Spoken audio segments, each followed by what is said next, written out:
is Monmouth Police Department Investigator Josh Kramer. Good morning, Josh. Good morning, Vanessa. How are you, sir? Not too bad. And yourself? Good. No complaints. Did you have a good New Year's?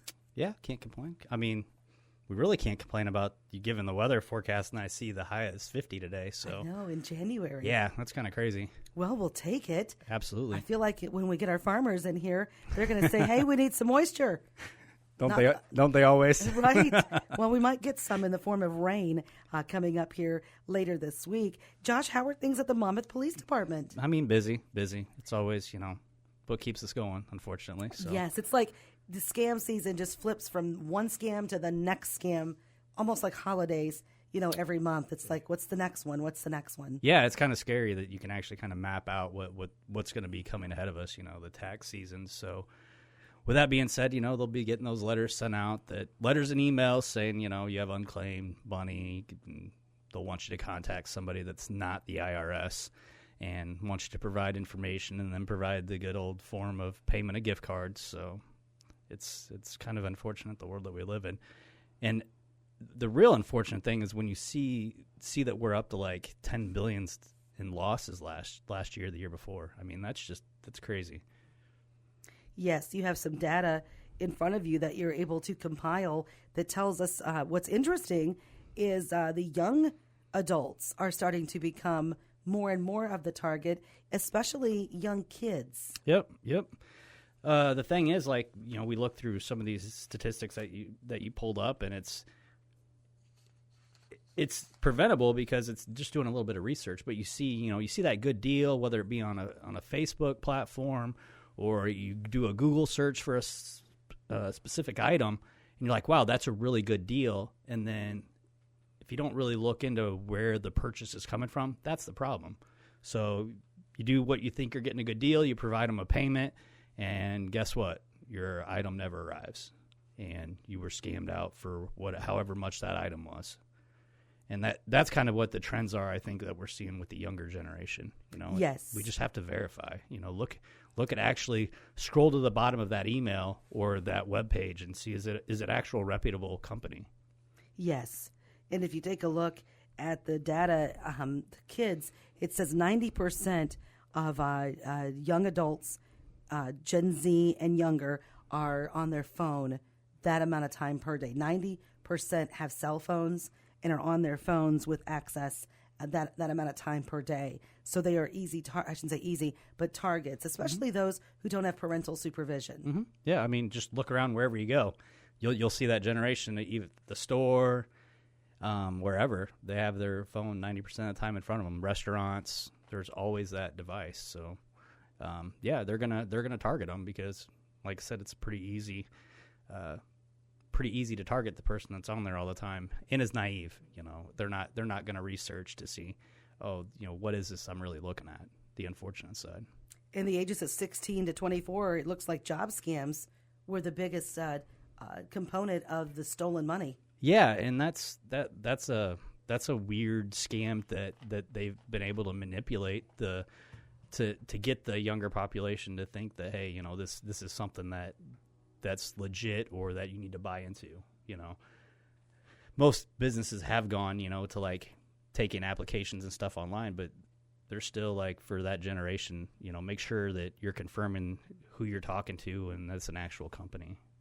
Especially when you're doing, I think a lot of it is the college kids that are either looking for like internships or, a job where they're going to school or a job when they're coming back home. So it's convenient. And then guess what? Well, you hired me back in, March. Well, we don't have any record of it because sure, it was a scamming company that was just out there. So. And talk about the influencers. Those are another area of compromise. The influencers are able to have, they're not real they're influencers, but they're being paid to scam. Yeah, I mean, they make money to push out information. Now, whether it be information that's actually credible or, like you said, information that's scam, it's who's ever supporting their influencing is who they're talking about. So it's just a matter, just because so-and-so that you hear, talking on whatever platform it might be, that doesn't mean that they're actually spewing facts or real information or real companies, that are supporting them. So it goes back to the good old just verify. What can parents do to keep an eye on what their kids are online with their phones, especially that age group of 12 to 18? Take them away. Yeah. Horse and buggy. There's a lot of security restrictions that are out there on these different devices. So I definitely recommend that all parents should review the security settings. A lot of them, YouTube has YouTube for Kids.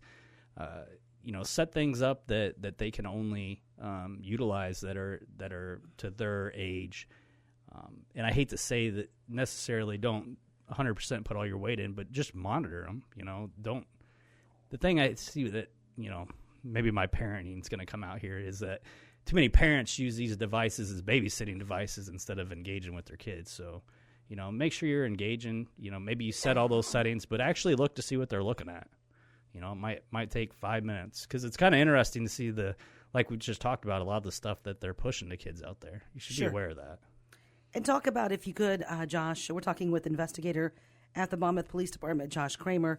Talk about the trafficking websites that they're also looking for youngsters and use influencers, use scamming websites to find and develop relationships and gain trust and groom children. Yeah, so a lot of these different platforms, and we see them more in gaming platforms, or at least I should say that I've noticed on the law enforcement side, is the gaming platforms where you think you're conversating with another 12-year-old and they start to build confidence. You start having outside conversations, whether it be on other platforms, and they just build that relationship when reality is you could be talking to somebody that's thousands of miles away, maybe not even in this country, that's going to want to set you up and make things sound really good.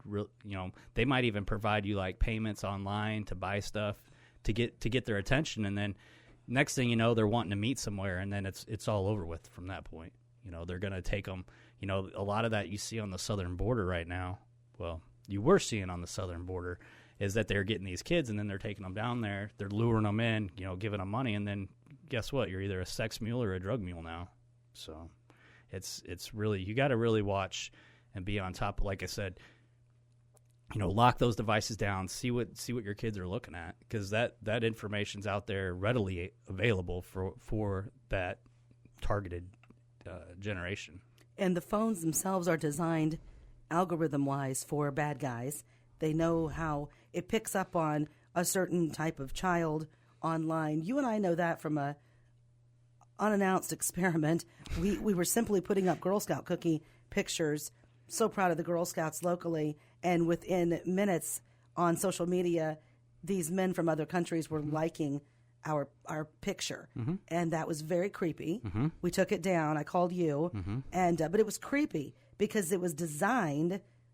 It was their algorithm designation that found our picture of Girl Scout cookies. Yeah, it's the combination. We talked a little bit about AI, but the algorithm and the AI that's skimming the internet for keywords, whether it been girls, whether it been scouts, and that's what captured the attention. So yeah, it's out there. It's creepy. Yeah, and you as a dad, my gosh. Like I said, you really need to watch what your kids are looking at, and what they're viewing. A lot of those like YouTube videos, like if you don't have like the children's YouTube videos, you'll see the commercials, the break-ins that come in. And all that is somebody's paid for airtime. It doesn't mean that it's factual. It doesn't mean anything. It doesn't mean it has good intentions. It could have a website that you want to click to lead to something else. So it's just, like I said, being engaged in what they're doing. Okay. The TikTok ban, looks like that didn't go into play. Your thoughts on social media in general? Because there's so much of it now. Seems like there's new AI from other countries popping out this morning on the news, if you haven't seen the news. So very interesting. So, yeah, the whole TikTok ban, the thing about TikTok and what people don't really understand was they should have done this like 5 or 6 years ago when it first got developed. And I'll make this real short, but it was designed as an absorption app. So what's that mean? It takes all the information in your phone, absorbs it, and sends it to China. So they have all your contacts, they have all your passwords, they have all that information. Now, within that information slowly got out, and they were made to change it, and then we're where we're at with it today. So it's here. all those apps, you just kind of have to hope, if you're going to utilize them, make sure that you're kind of safe about it. I always make sure that you don't. It'll give you the option to like share your phone, share your contacts. The backside of that, it might be sharing your data, not just your contacts. So don't ever engage that information with any app. I don't care which one of it is, because you don't really know what it's absorbing out of your phone. It might say it's just your contacts, but it could be everything. I mean, it could be every app that you've downloaded. It could be any personal information. So just give that app the bare minimum of what it needs. Okay. It's a convenience thing. You sign up. Oh, you want to sync your contacts? No, I don't. I'll manually put in who I want to look for, or manually put in, oh, you want to put we'll use Facebook Pay. No, that's fine. I'll keep my banking information with my bank, not with Facebook, because ultimately what ends up happening is those institutions get hacked and then your information gets out. Gotcha. So you kind of want to minimize who you share that information with. Okay. Anything else you want our audience to know? Golly, that's a lot of information, Josh.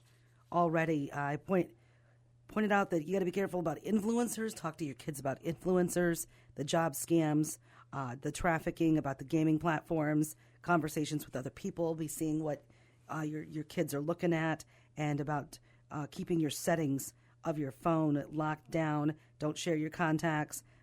Just share the bare minimum of what you need for your phone and your app. Yeah, absolutely. And the other thing I'd like to hit on, and we talked a little bit about that we're seeing locally, is the Facebook marketplace scams, the apartment rentals, the house sales. Just keep in mind that most of the properties here in the Monmouth area are all locally owned with local landlords, so they're not going to be asking for gift card payments, other type of gift card payments online, taken online. They're not going to say, we'll schedule a time or contact a different email, because that's what a lot of it's been doing. Is that it'll be a house here in town, like a legit house. Some of them have for sale signs in the front, but they'll move you to contact through an email address, and then it's all downhill from there. So if you see something online and look at who's got it posted, if they're a local person or not, you can look at the profile. If they're usually kind of crazy profiles, because they make them, they scam somebody, and they delete them. Gotcha. And it's constant. So make sure that somebody contact our local real estate agencies, confirm that, hey, the place is for rent or it's for sale, and just go about it that way. Don't trust the marketplace. Okay. And then the marketplace meetups too. Make sure that if you're selling, buying, that you're checking that the currency is actually real. We've had quite a bit of that happen. So. Wow. Usually if you tell somebody that's going to provide you motion picture money, they're not going to meet you at the police department. So. Right. Let's shut it off, the internet, go back to backyard basketball games and outdoor baseball games, and playing with Barbies and playing with the local kids, playing sports. Yeah. I was actually just talking to my daughter about that the other day. Like the differences of their world today versus grabbing my bicycle and my baseball glove and my bat and heading out for the day. Yeah. We literally played baseball all day long and then had practice. And yeah, you ate lunch at one of your friend's house. Yeah. Somebody's mom, somebody's grandma made us lunch. Yeah. And you were home by dinner. At least you better have been home by dinner. And when I got home, I was done. There was no staying up late. It was like I was laying down. And if we weren't doing that, we were swimming or doing stuff. It's kind of it's a whole different world, unfortunately. We've gotten old. Yeah. Age is just a number, Josh. That's Hang in there. That's what I keep telling myself. As long as I can pass the minimum standards for like the 21-year-olds, I'm all right with that. Okay. Thanks so much. Hey, thank you. The other thing I want to add is it's still cold.